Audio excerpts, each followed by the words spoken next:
ఇచ్చారు. అంటే చదువుకున్న వాళ్ళు, బాగా చదువుకున్న వాళ్ళు, పట్టభద్రులైన వాళ్ళు, పన్ను కట్టే వాళ్ళు, అత్యంత ధనికులు ఎవరైతే ఉంటారో వాళ్ళకే గతంలో ఓటు హక్కు వచ్చేది. మహిళలకు ఓటు హక్కు ఉండేది కాదు. అక్కడ మీరు గుర్తించారు. స్వాతంత్రం రాకమునుపు మహిళలకు ఓటు హక్కు ఉండేది కాదు.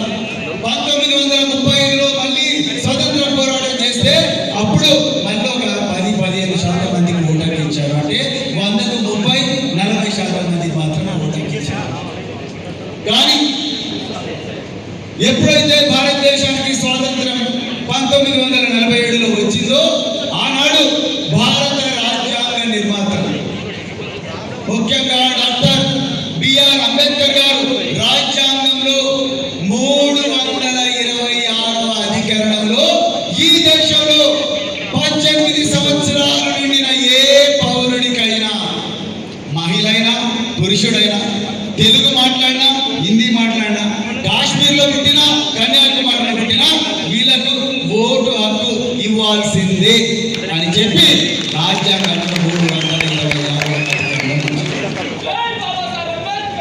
326 మిత్రులారా, ఒక్కసారి ఆలోచించండి. స్విట్జర్లాండ్ పేరు ఎంతమంది విన్నారు? ఒకసారి చేసి ఎంతమందికి స్విస్ బ్యాంక్ లో అకౌంట్ ఉంది?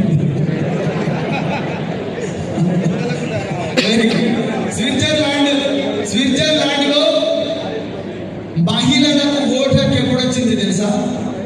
1971 సంవత్సరంలో వచ్చింది. కట్ చేస్తే ఇదే భారతదేశంలో 1966లోనే ఈ దేశానికి ప్రధానమంత్రిగా ఒక మహిళ అయింది. అది భారతదేశం యొక్క ప్రజాస్వామ్యం యొక్క గొప్పతనం. మామూలు పోరాటం చేయలే.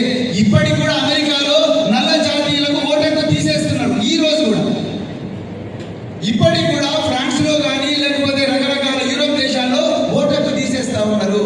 కానీ భారతదేశంలో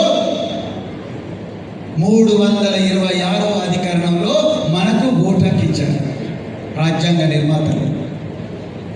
మరి అలాంటి ఓటు హక్కు ఈ రోజు ప్రమాదంలో పడ్డదనే భారత రాష్ట్ర సమితి నాయకులు, మరి పెద్దలు హరీష్ రావు గారు కానీ, కేటీఆర్ గారు కానీ, ఇంకా సీనియర్ నాయకులందరూ కానీ ఎంత కష్టమైనా కూడా రాష్ట్రం అంతా తిరుగుతూ ఉన్నారు. ఎందుకు? పోరాటాల ద్వారా తెచ్చుకున్న ఈ ఓటు హక్కు ప్రమాదంలో పడకూడదని. మిత్రులారా, మిమ్మల్ని ఎవరిని నేను భయపెట్టించడానికి ఇక్కడికి రాలేదు, ఎవరు రాలేదు. కానీ